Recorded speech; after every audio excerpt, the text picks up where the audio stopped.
Hi students, welcome to my lectures on chemical engineering thermodynamics. I request before I start this, you start this lecture, I request you to follow my lectures from the beginning as every lecture is connected. From the last few classes, we were discussing about finding the bubble points, dew points for the pressure as well as temperatures. And today I am going to show you the first industrial example. I mean to say that where exactly people will use this bubble point and dew point calculations. Today's lecture is concentrated on flash calculations. Flash.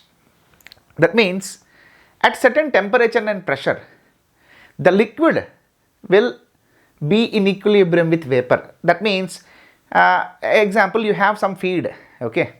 You are pumping into some chamber, it is called the flash chamber, and once the feed goes into this flash chamber, it immediately transforms from liquid to vapor and vapor to liquid. Both will come at the same place for separation, because our objective is to purify the things. How you are going to purify?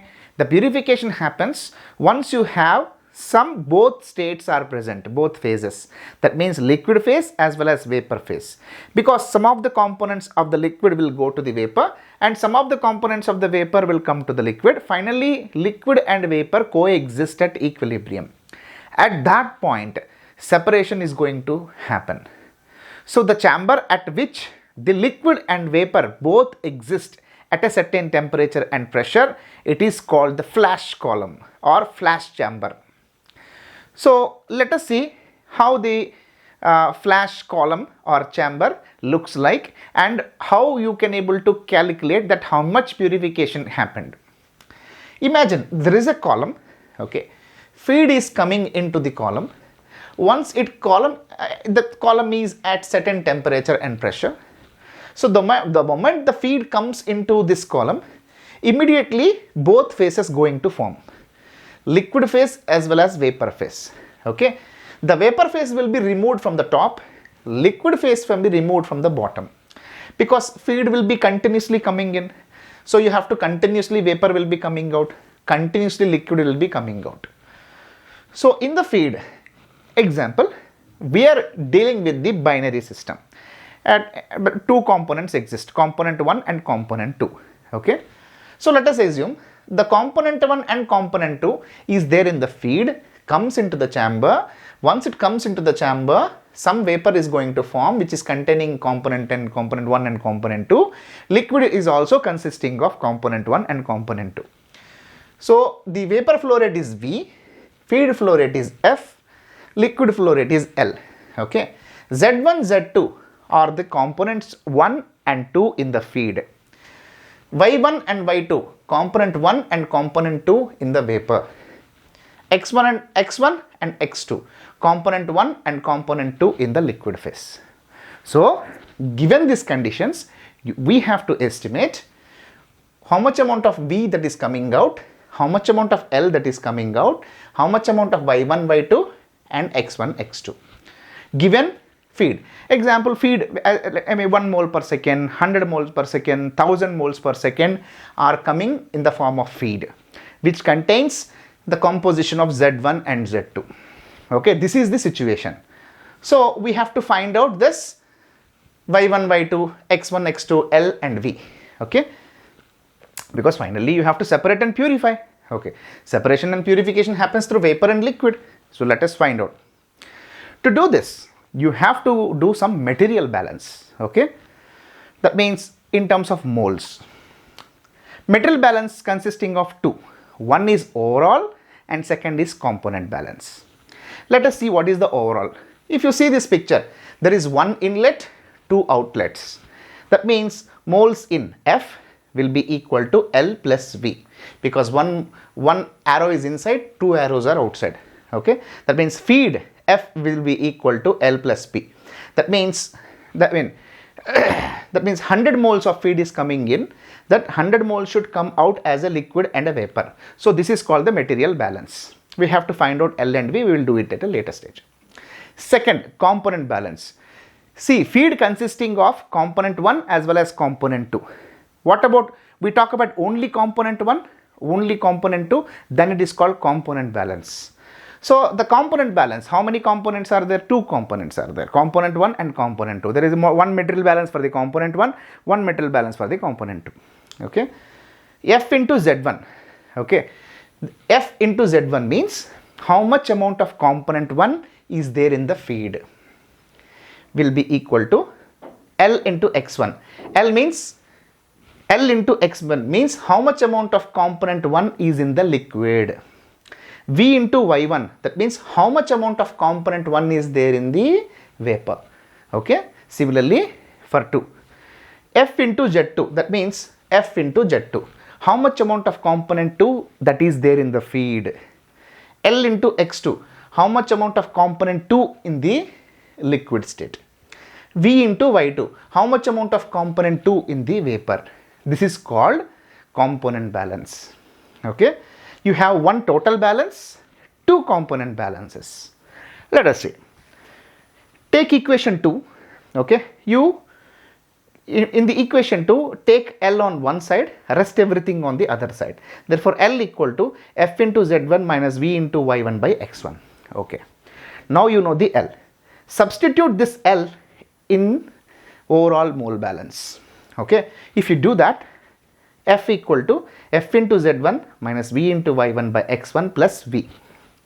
Now take, in this equation, take V on one side, rest everything on the other side.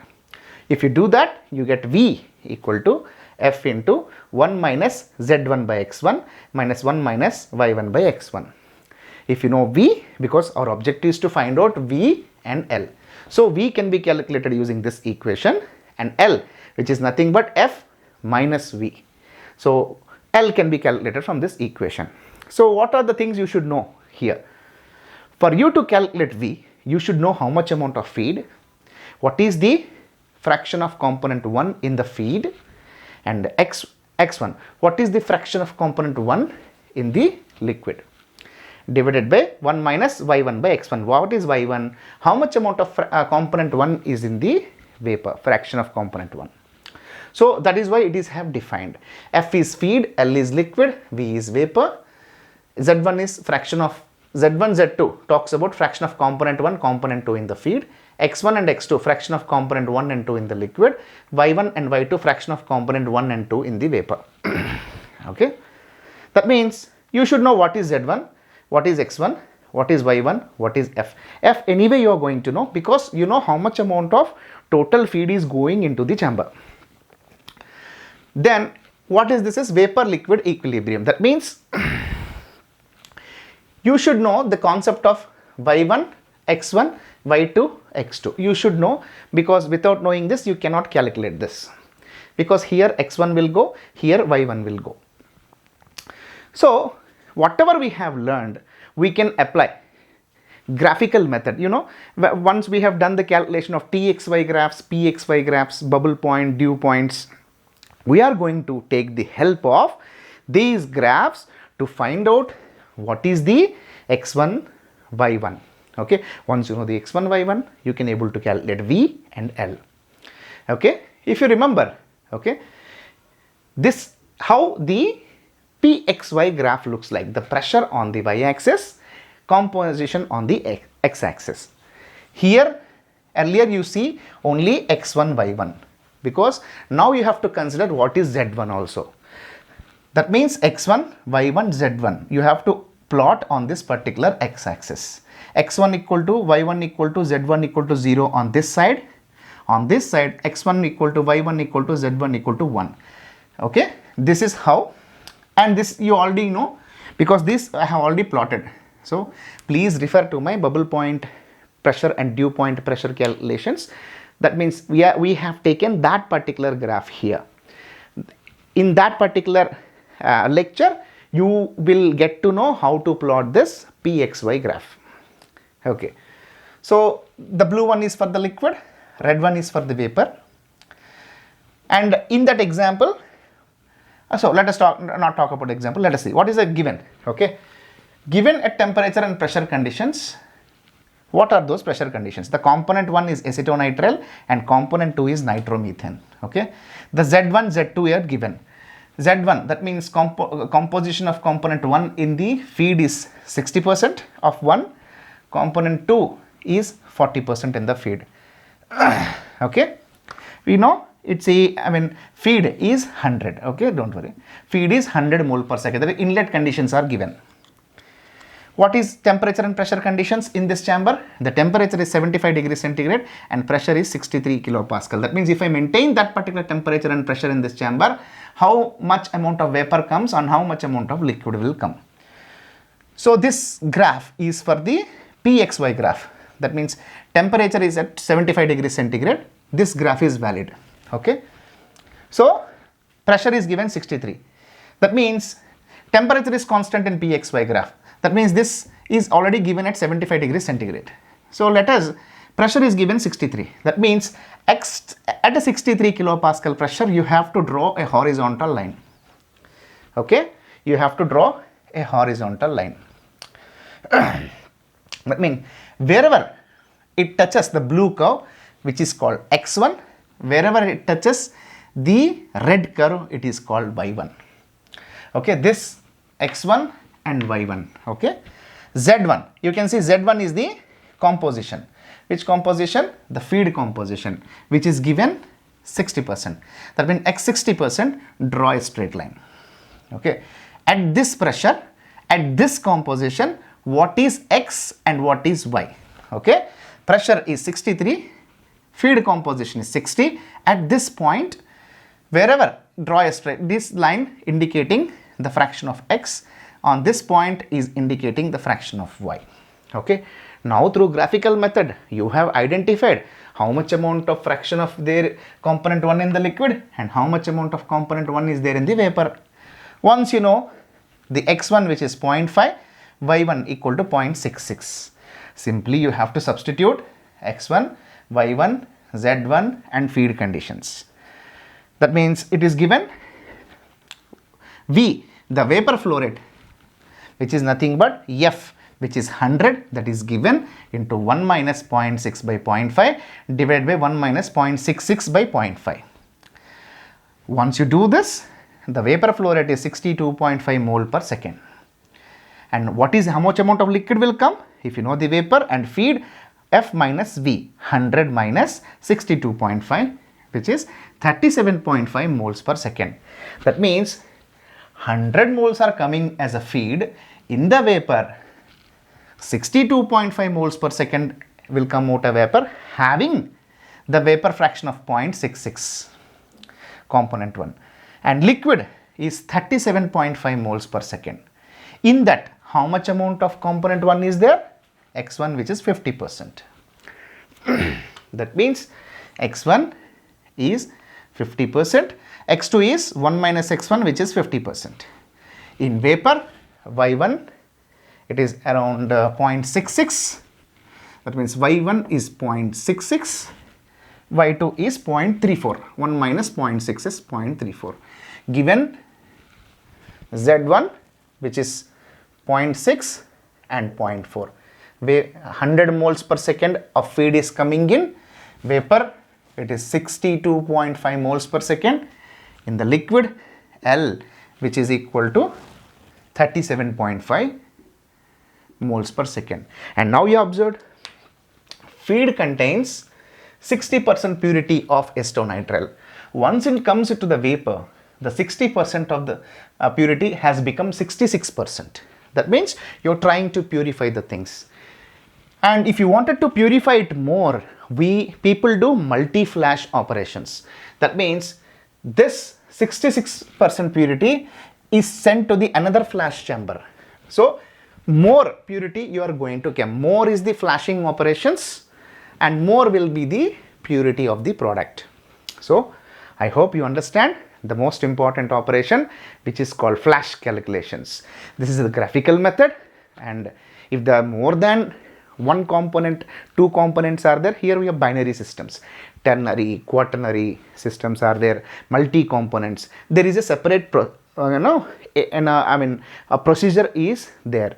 There it is not more than 2 components, it is difficult to represent on the graph. Okay, we will do it at the later stages. I will try to show you what is that procedure if it is a multi-component systems. Okay, thank you. See you in the next lecture. Okay, sorry students, I have missed one important point. So let me complete the story. So as you have done the flash calculations and you already know at this temperature and pressure flash is going to happen. Flash in the sense vapor and liquid both will exist. Then how do you know whether it is vapor and liquid is going to form at that temperature and pressure? This is how you have to find out. And this temperature already given, that means this graph is valid at 75 degrees centigrade. So the pressure is 63. Okay, this point, that means the at feed composition of 60% and the pressure of 63 kilopascal, that means the point, that means you drop a line at 60%, draw a straight line, vertical line, at 63 pressure draw a horizontal line. That means the Z1 and pressure, okay, Z1 is the feed composition, the both is going to meet at some junction. Okay, this junction point is between the blue curve and red curve. So any point between the blue curve and red curve, that means vapor and liquid both going to form. That means the given conditions, temperature 75 degrees centigrade, pressure 63 kilopascal, the feed composition is 60%, both are meeting, all the things are meeting between these two curves. That means flash is going to happen. What happens if I change the pressure from 63 to 70 kilopascal? That means I have to drop a second line which is at 70 kilopascal. Now you can see at a feed composition of 60% and pressure equal to 70 kilopascal. That means you draw a vertical line at 60% Z1 and draw a horizontal line at 70 kilopascal. Both are going to meet at some junction. This junction point, right, is not between this blue curve and red curve. That means here it is only liquid is going to exist. That means if you change the pressure from around 63 kilopascal to 70 kilopascal in this chamber, liquid and vapor will not exist, only liquid will exist. There is no flash that is going to happen. Even though if you reduce the pressure to 50 kilopascal, that means at 50 drop a line at 60% feed composition and 50 kilopascal. That means both are meeting at a location which is not in between the blue curve and red curve. Okay, that means here it is completely vapor. That means flash is not going to happen. That means liquid and vapor both not going to exist. So you have to check, okay, whether this point lies between the bubble point and dew point. You can see this point is the bubble point pressure, which is 66. This is the dew point pressure, which is 59. The initial condition, the 63, where we have solved the problem, is between the bubble point and dew point. That means if the given pressure in this chamber at 75 degrees centigrade is between bubble point and dew point, that means liquid and vapor going to form. That means always you have to check the given conditions, temperatures or pressures are in between these two conditions or not, bubble point and dew point. Then only flash is going to happen. Okay, like that, any point. So I hope now you understood the complete story using graphical method. Okay, if there are more than 2 components, we have to search for the another, iteration kind of methods or equation solving methods. We will discuss at the later stage. I hope now you understand that how the flash calculations are done using graphical methods. Okay, see you. We'll meet in the new lecture.